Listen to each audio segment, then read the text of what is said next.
হ্যাঁ হ্যালো। হ্যাঁ হ্যালো বন্ধু, কই আছিস তুই? তুই না আমার কাছে টাকা পাইতি, আর তোর টাকা আজকে দিয়ে দেবো। তুই কোথায় আছস?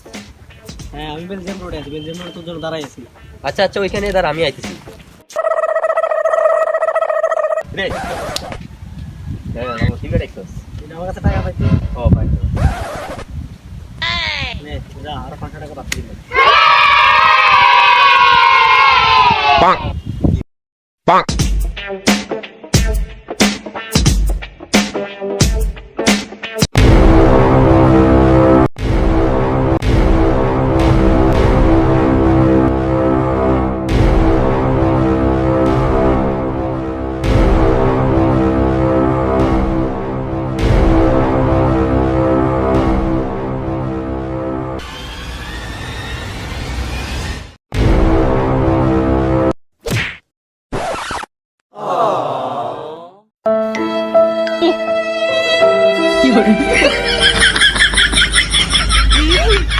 Run.